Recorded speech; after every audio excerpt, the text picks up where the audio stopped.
Steve, this week President Bush put a price tag on the cost of the war. That estimate is nearly $75 billion.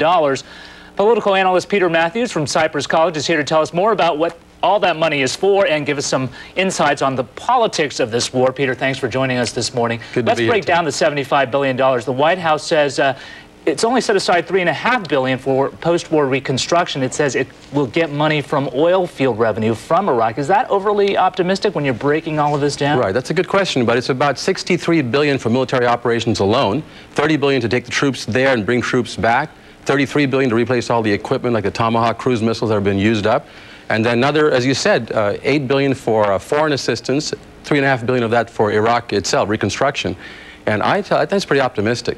It's probably going to take a lot more to reconstruct Iraq afterwards because the bombing has been more severe and more intense than what we expected. The administration says it won't be as expensive as rebuilding Afghanistan because Iraq will already have the infrastructure which it will attempt to save from the bombing. Is that overly optimistic? Well, they've got a point. On the other hand, the Iraqi infrastructure has not been maintained over the years of sanctions. 12 years of sanctions have to cause a lot of the equipment to deteriorate. So to get the Iraqi oil industry going back again, on its feet again, it'll cost about $6 billion to get them pumping oil once more. Let's talk about the president's tax cut. The Senate has already cut that tax cut in half. Yes. Do you think the tax cut is going to go away altogether? There's a possibility it'll be reduced again by the House. The Senate already cut it in half, as you said.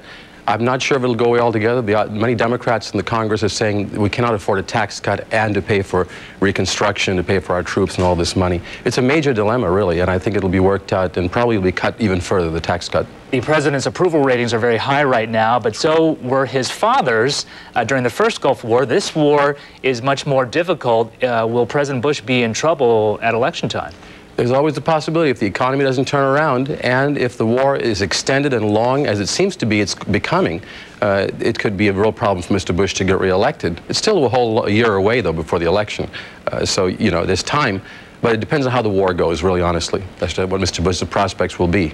Is it an opportunity for the Democrats, though, a political opportunity to capitalize, or do they have to be careful because if the tough gets if it gets tough, will people even rally more around the president? Democrats have to be very careful because they don't want to be seen as being unpatriotic or not supporting the president and the country and its policies right now. On the other hand, Democrats have to be honest about the economy, and they're being very critical on the economy because, as you know, there's been negative growth recently, and we're in like a double-dip recession, it looks like. And Democrats will be talking about the economy a lot as time goes on. All right, Peter Matthews, thanks a lot for joining us today. My pleasure. Thank you. Back to you, Narissa. Thank you both. Iraq has new prisoners this morning. Coming up, we'll tell you why they're holding 7 journalists and how they were arrested. We'll also show you another phase of the fighting and the role choppers are now playing. We'll be right back. Time now, 7:22. If you're like